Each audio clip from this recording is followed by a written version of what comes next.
서울의 한 대형 병원에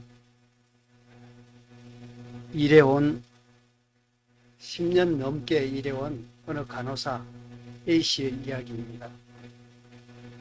최근 그가 무기력증과 탈진 증세로 정신과 상담을 받게 되었습니다. 병원에서는 소진 증후군, 쉽게 해서 번아웃 신드롬. 그는 상담 중에 눈물을 흘리며 이런 말을 했습니다. 저는 환자들 앞에는 항상 웃어요. 그러나 제 안에는 계속해서 두 사람이 싸워요. 하나는 조금만 더 참자. 하나님 힘 주실 거야. 라고 말하지만 다른 하나는 이게 무슨 삶이야. 다 내려놔. 그냥 편하게 살자고 속삭여요. 너무 지칩니다. 이 이야기는 비록 A씨만의 이야기가 아닙니다. 심지어 믿음을 가진 그리스도인들조차도 비슷한 싸움을 경험합니다. 누구나 이런 이중적인 내면을 가지고 살아갑니다. 겉으로는 믿음으로 견디고, 그리고 속으로는 육체의 소욕과 타협하고 싶은 유혹이 요동치면서 매일매일 자기 자신과 싸워야 하는 현실 속에 살아가고 있습니다. 이 싸움은 단순히 심리적 갈등이 아닙니다. 성경은 이것을 육체의 소욕과 성령의 소욕의 싸움이라고 말을 하고 있습니다. 이 싸움에서 어떤 열매가 맺히는가에 따라서 그 사람의 삶의 방향과 정체성, 결국 그가 누구의 사람인지를 드러내게 됩니다. 사도 바울은 본문 갈라디아서 5장 22절 이하에서 성령의 열매를 맺는 자가 곧 예수의 사람들이라고 선언합니다. 마이크 볼륨을 올려주세요.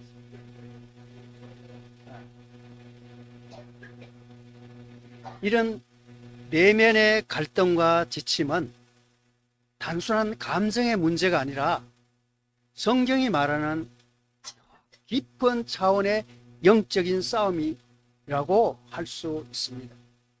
겉으로는 평범한 일상과 신앙생활을 잘 해나가는 것처럼 보이지만 마음속에서는 성령의 뜻을 따르려는 그런 마음과 또 육체 욕심이 계속 부딪히고 있습니다.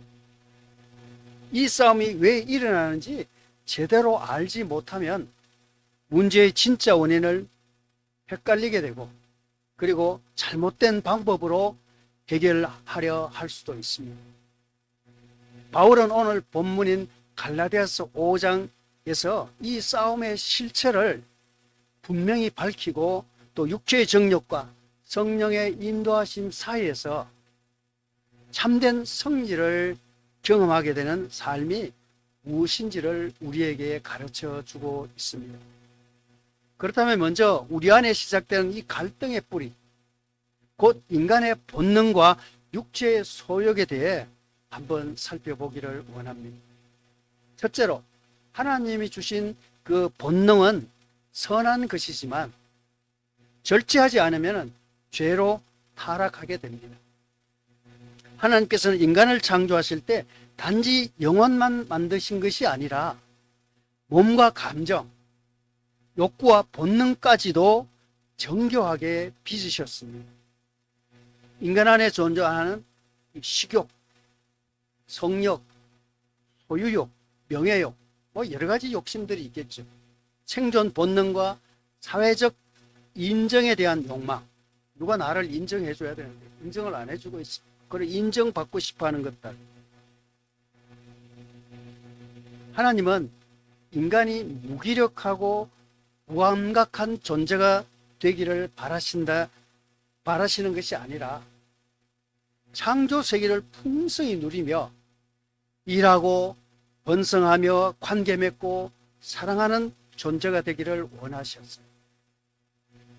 이것이 창세기 1장 28절에서 주신 문화 명령의 핵심입니다.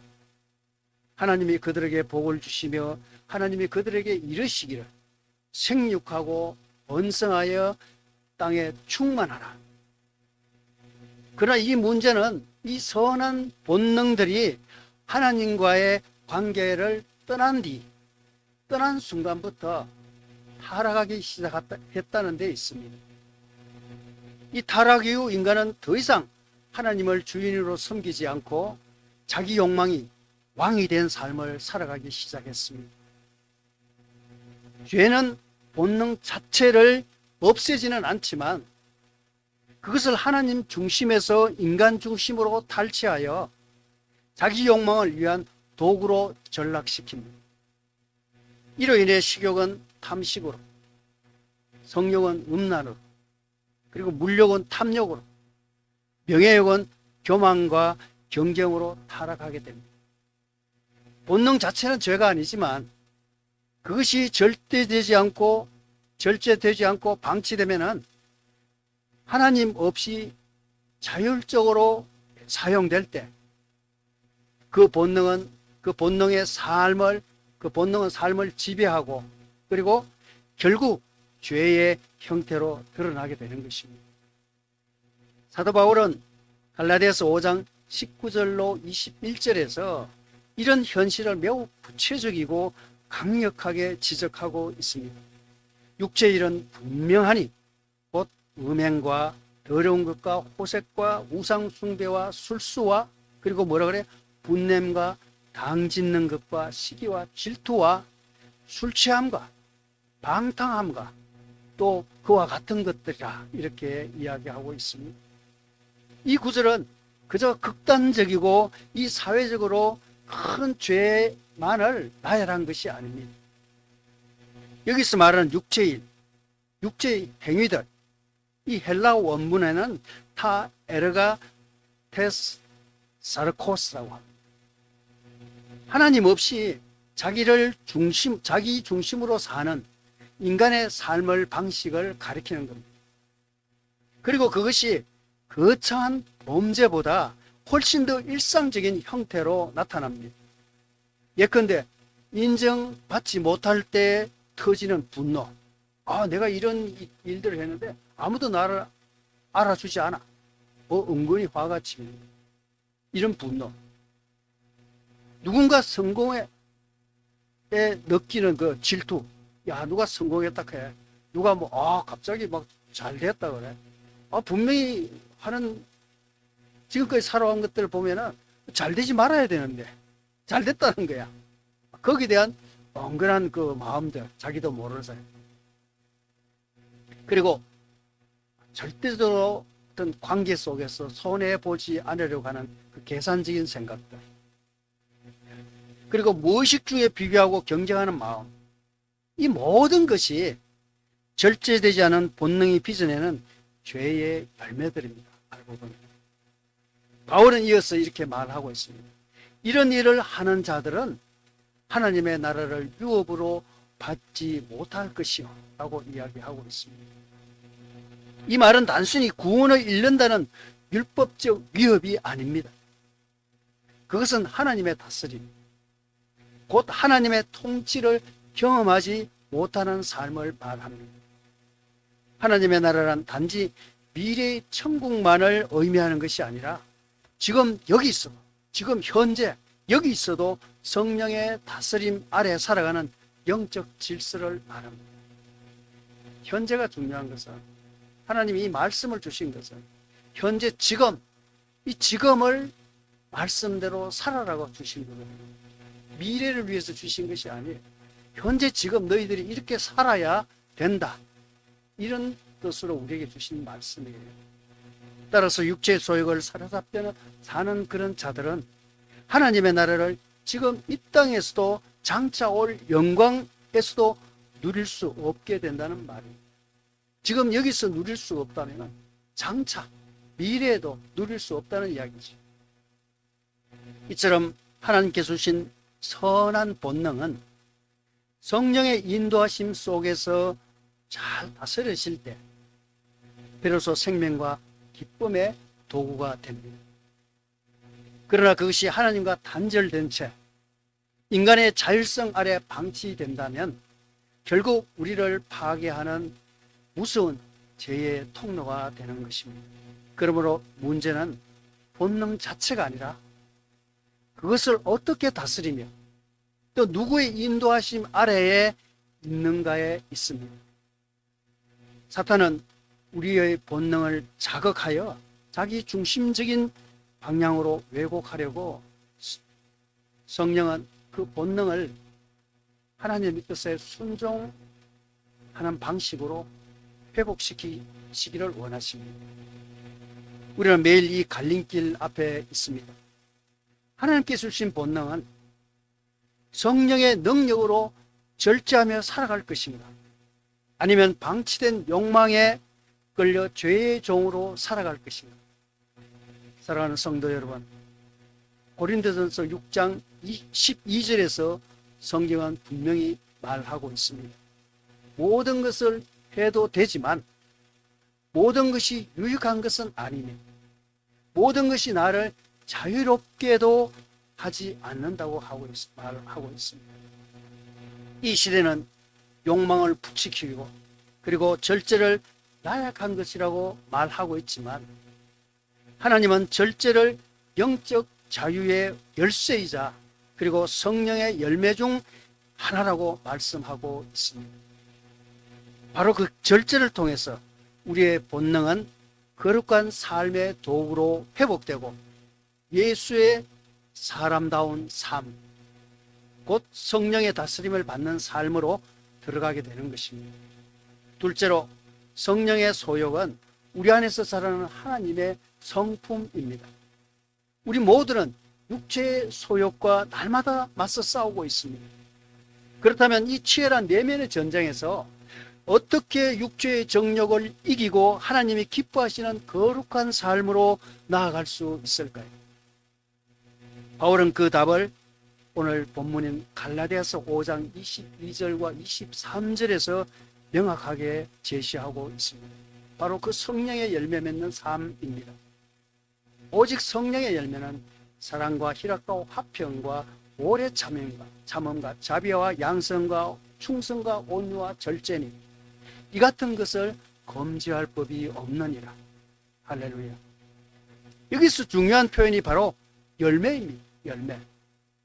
바울은 성령의 성품들을 작품이나 성과가 아니라 열매라고 표현함으로써 이 열매가 우리의 노력으로 이루어지는 결과물이 아니라 성령의 내주하심으로부터 자라나는 그런 생명적 표현임을 말하고 있습니다. 우리가 열매 맺는다고 해서 우리가 열매 맺을 수 있을까요? 절대로 아니에요. 우리 스스로는 절대로 열매 맺을 수 없습니다. 뭐 열매가 그냥 생기는 건가요? 요즘 보니까 자두가 맛있던데, 그 자두가 그냥 뚝 이게 자두다 이렇게 열매가 그냥 오는가요? 절대로 아니죠. 이 자두나무에 붙어 있을 때 열매가 맺는, 제가 지난번 설교 때도 한번 말씀드렸죠. 성령의 열매는 훈련의 결과이라기보다는 변화의 열매, 곧 하나님과 동행하는 이의 인격적 성숙의 증거입니다. 성령의 열매는 거룩한 삶의 징표입니다. 내면 깊은 곳에서 시작된 하나님의 성품의 발현입니다. 성령의 열매는 단지 신앙이 좋은 사람이 되었다는 그런 외적 표시가 아닙니다. 그것은 하나님의 성품이 성령을 통해 내 삶 속에 스며들어 실천되고 있다는 그런 내적 증거입니다. 우리가 열매 맺는다는 것은 우리가 점점 그리스도를 닮아가고 있다는 의미입니다. 성령께서 우리 안에 하나님의 인격을 빚어가고 계신다는 증거입니다. 바울이 열매라는 표현을 쓴 그런 것은 그냥 우연이 아닐 겁니다. 열매는 적극적으로 맺혀지지 않죠. 씨앗이 뿌려지고, 그리고 땅에서 갈아지고, 그리고 시간이 흐르며 빛과 물의 돌봄으로 통해서 자라나서 그렇게 자라나는 거죠. 즉 성령의 열매 역시 삶의 한순간이 감정적 변화로 생기는 것이 아니라 꾸준한 성령님과 동행하는 가운데 수많은 갈등과 인내의 시간들을 통과하면서 형성되어가는 그런 인격의 열매인 것입니다. 성령의 열매는 인간의 노력으로 이룰 수 없는 내적 거룩의 열매입니다. 갈라디아서 5장 19절부터 나오는 이 육체의 일들은 인간의 자율성과 본능이 만들어낸 행위들입니다. 그러나 22절의 성령의 열매는 우리 안에 거하시는 하나님의 영이 맺게 하시는 인격의 변화이며, 그것은 오직 하나님의 은혜에 의해 가능해지는 결과입니다. 율법으로도 인간의 수양으로도 자기 개발로도 이룰 수 없는 것, 그것이 바로 성령의 열매입니다. 이 열매는 단지 종교적 감정이나 도덕적 열심이 아닙니다. 성령의 열매는 현실적인 삶의 자리에서 구체적으로 드러나는 하나님의 성품입니다. 예를 한번 들어볼까요? 오늘 말씀에 나오는 것들 다죠. 첫째로는 사랑입니다. 세상에는 사랑이 널려 있습니다. 사랑에 넘쳐나요. 사랑의 홍수가. 근데 그 세상에 있는 사랑들은 제가 가만히 생각해보면 그 사랑이 성경에서 말하고 있는 사랑과 뭐가 다를 텐데 뭐가 다른 것일까? 이 가짜를. 세상에 있는 사랑은 가짜예요. 참 사랑이 아니에요. 오리지널은 하나님께서 말씀하시는 이것이 오리지널. 그 의미를 한번 깊이 생각해 보세요. 나를 힘들게 하는 사람을 향해서 주는 무조건적인 수용과 헌신이 사랑입니다. 근데 그 사랑이 유행가 가사 속에서 이야기되고 있는, 노래 불려지고 있는 그 사랑, 그런 거에 아니에요. 조금만 마음에 안 들면 변해버리는 거예요. 하나님의 사랑은 변하지 않는 거예요. 변색이 않는 거예요. 오리지널은 그걸 오리지널이라고 그러거든요. 기분이나 감정이나 자기 중심성을 꺾고 타인을 먼저 세우는 결정이 바로 사랑이에요. 둘째로는 희락이에요. 희락. 이것은 상황을 초월한 기쁨입니다. 기쁨. 세상이 주는 쾌락이 아닌 주님 안에서 주어지는 평안과 만족입니다. 고난 중에도 감사할 수 있는 이유가 되는 것입니다. 셋째는 화평입니다. 화평. 갈등을 두려워하지 않고 화해를 택하는 용기입니다. 마음과 관계 속의 조화이죠. 하나님은 하나님과 사람 사이에 바른 질서를 이야기하고, 넷째는 오래 참음, 오래 참. 인내라고도 이야기하죠. 오래 참. 쉽게 분노하지 않는 억울함과 고통을 견뎌내는 마음. 하나님의 때를 신뢰하는 믿음에서 나오는 것이죠. 그리고 다섯 번째, 자비와 양선. 이것은 상대가 자격이 없어도 친절히 대하고 사랑해주고 선한 것을 행하는 적극적인 선행입니다. 참 힘들죠. 말씀대로 행하려면. 근데 이게 오리지널이에요. 여섯 번째는 충성입니다. 충성. 변하지 않는 신실함. 책임에 대한 지속적인 헌신입니다. 하나님 앞에서의 신의를 지키는 태도이죠. 일곱 번째는 온유입니다. 온유.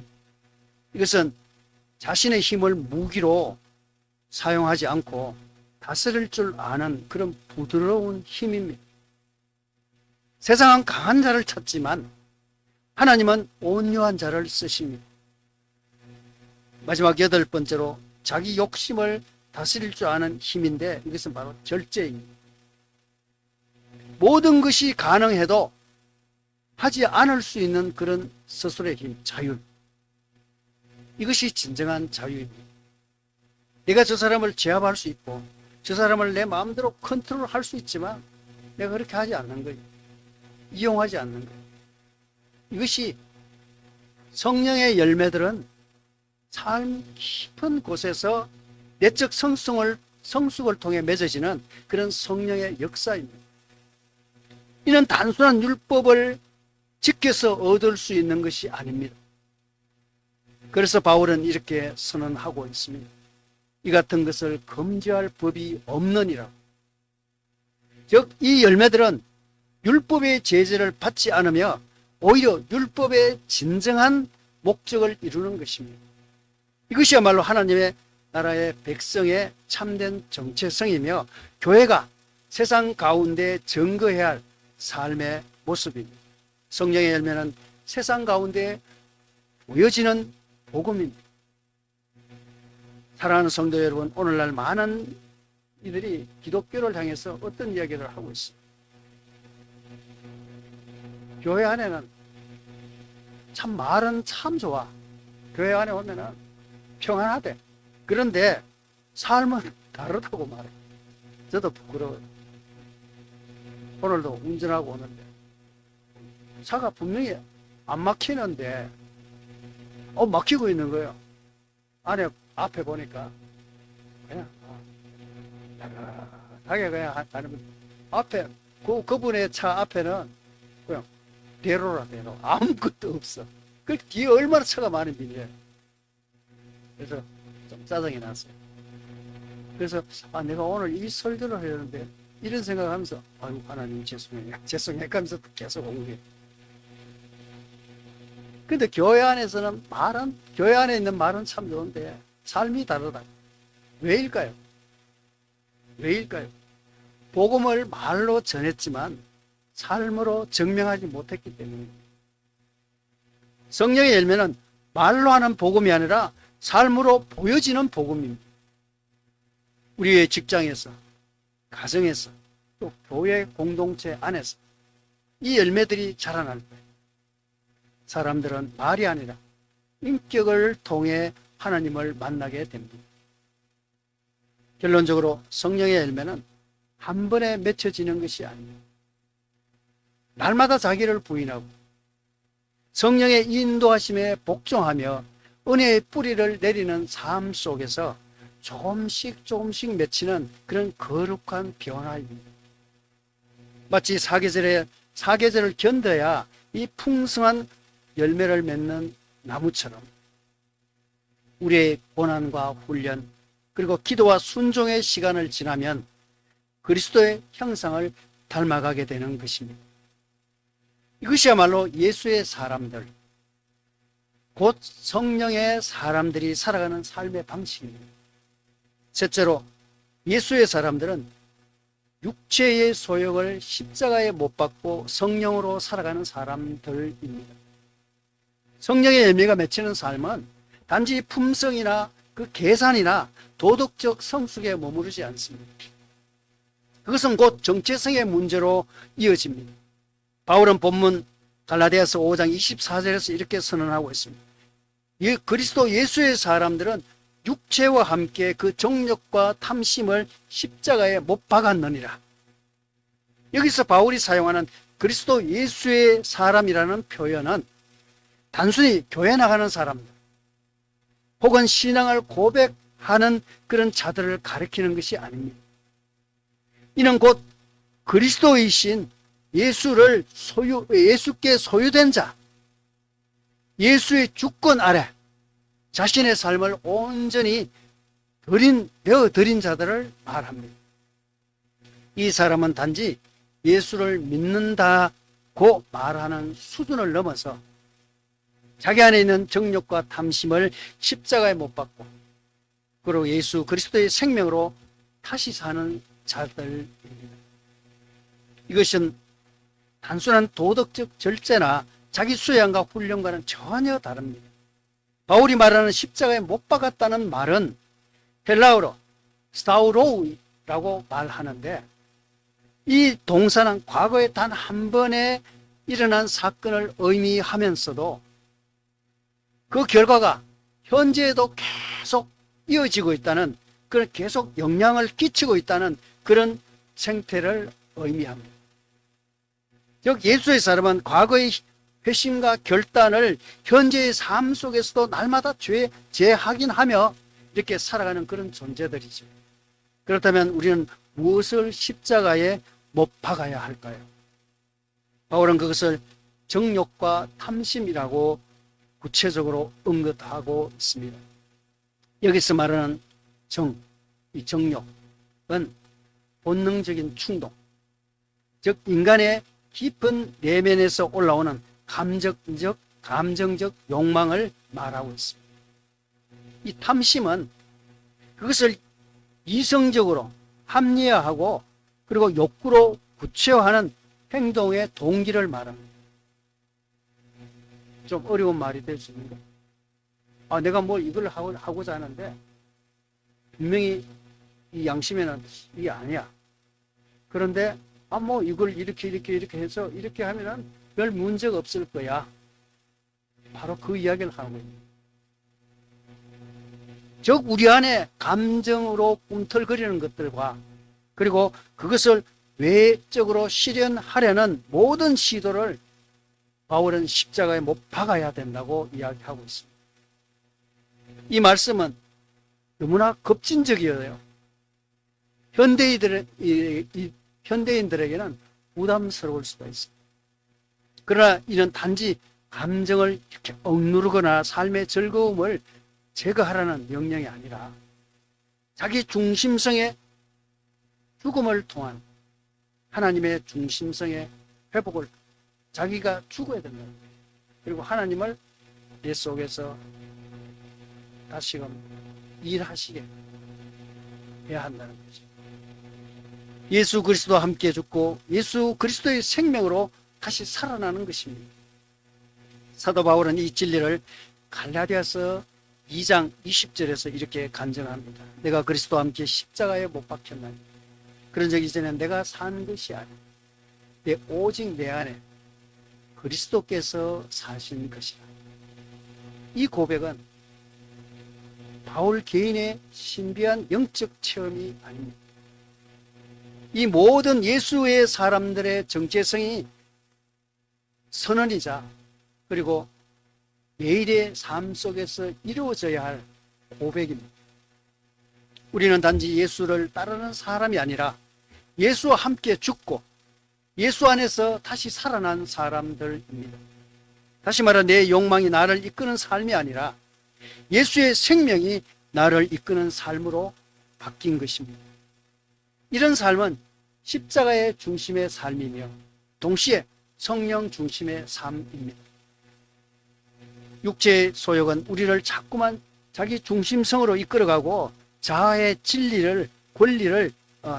권리를 주장하게 만들지만 성령의 소욕은 우리를 겸손히 낮추어 십자가 앞으로 이끌어가고 매일의 삶 속에서 예수의 흔적을 드러내게 합니다. 예수의 사람은 그래서 날마다 십자가 앞에 서는 사람입니다. 하루를 시작하면서 자신을 다시금 못 받고 유혹이 찾아올 때마다 자신을 십자가로 이끌고 상처받을 때마다 예수님의 고난을 묵상하며 자신을 다시금 그 사랑 안에 묻는 사람입니다. 이 길은 고통의 길일 수도 있지만 동시에 가장 자유로운 길이며 가장 복된 승리의 길입니다. 왜냐하면 육체의 정욕과 탐심을 십자가에 못 박는 순간 더 이상 그것이 나를 주장하지 못하기 때문입니다. 비로소 우리는 그리스도 안에서 참된 자유를 누릴 수 있게 됩니다. 더 이상 육체가 주인이 되지 않고 예수 그리스도께서 우리의 주인이 되실 때 우리는 성령의 인도하심 안에서 살아갈 수 있습니다. 사랑하는 성도 여러분, 오늘 우리는 갈라디아서 말씀을 통해서 진정한 그리스도인의 삶이란 단지 종교적 신념을 지키는 것이 아니라 예수 그리스도와 함께 날마다 자신의 정욕과 탐심을 십자가에 못 박고 성령의 열매를 맺으며 살아가는 것임을 깊이 묵상하게 되었습니다. 그렇다면 이 말씀이 우리의 삶 속에서 구체적으로 어떻게 적용되어야 할까요? 예수의 사람은 하루아침에 완성되는 것이 아닙니다. 그는 매일 아침을 맞이하고 눈을 뜰 때마다 먼저 하나님 앞에 서는 사람입니다.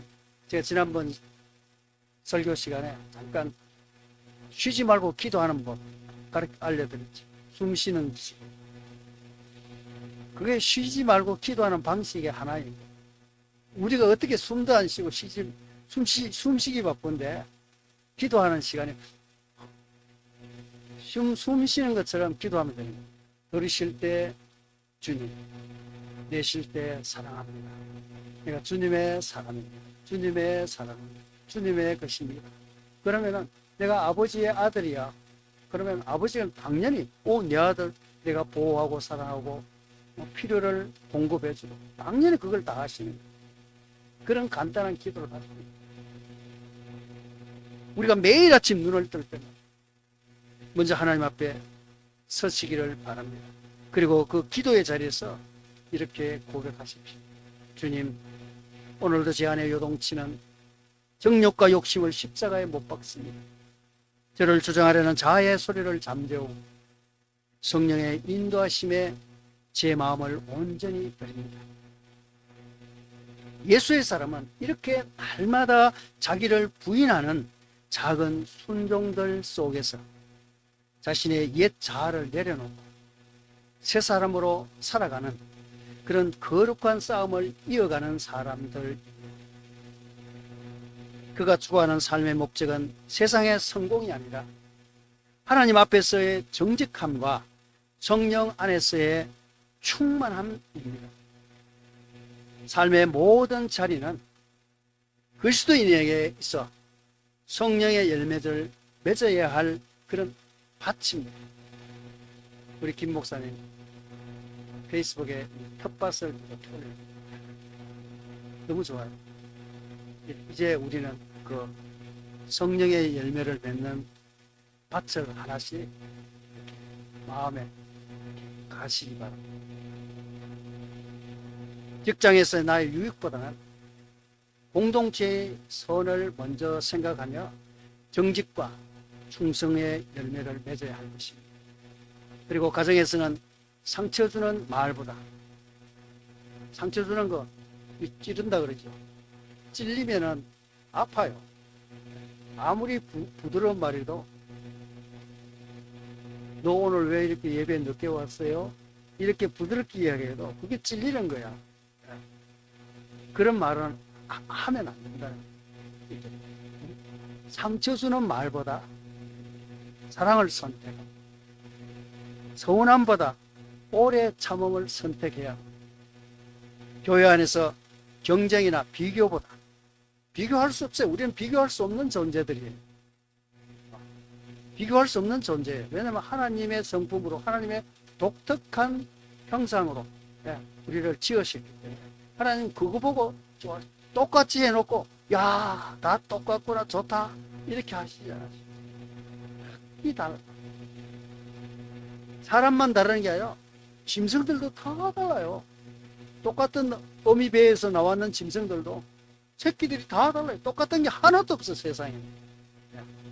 그거 보고 하나님 좋아하십니다. 그래서 교회 안에서 내가 목사인데 내 위치가 장로인데 집사인데 이거를 지키려고 하기보다는 서로를 세워주는 섬김의 마음을 품어야 합니다. 혼자 있는 시간에는 또 이 묵상하며 성령님의 임재를 사모하고 말씀 가운데 기도 가운데 또 내면을 정결하게 다스리는 그런 은밀한 순종이 필요합니다. 이 모든 자리에서 우리는 스스로에게 질문을 해보시기 바랍니다. 나는 지금 누구의 사람입니까? 무엇에 의해 살아가고 있는지, 만일 내 안에 분노와 시기, 정욕과 탐심이 끊임없이 자리를 잡고 있다면 우리는 다시금 그 모든 욕망을 십자가에 못 박고 성령의 열매로 새롭게 살아갈 것을 결단해야 할 때, 예수님께서는 우리에게 너희가 나를 따르려거든 자기를 부인하고 날마다 자기의 십자가를 지고 따르라고 말씀하셨습니다. 이는 단지 고난을 감내하라는 말씀이 아닙니다. 자기 중심적인 삶을 내려놓고 오직 예수 중심의 삶을 살아가라는 그런 부르심입니다. 성령의 열매는 하루아침에 맺어지지 않습니다. 고난의 시간, 침묵의 골짜기, 그리고 인내의 자리, 회개의 눈물 위에 맺히는 그런 은혜의 열매입니다. 그러므로 오늘 우리가 할 수 있는 가장 복된 결단은 다시 성령 앞에 자신을 드리고 예수 그리스도와 함께 죽고 그 안에서 다시 살아가는 삶을 선택하는 것입니다. 이 시대는 우리에게 자기를 사랑하라고 말하지만 성경은 자기를 부인하라고 말하고 있습니다. 자기를 부인하는 사람만이 진짜 자신을 얻게 되고 그 안에서 예수의 생명과 평강 그리고 풍성한 자유를 누릴 수 있게 되는 것입니다. 사랑하는 여러분, 하루를 시작하시면서 다시금 이렇게 고백해 보십시오. 주님, 저는 예수의 사람입니다. 나는 정욕과 욕심을 십자가에 못 박고 오늘도 성령의 열매를 맺으며 살게 하소서.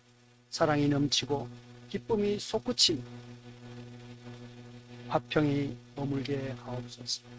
오래 참음과 자비와 양성과 충성 그리고 온유와 절제가 제 삶의 향기가 되게 하소서.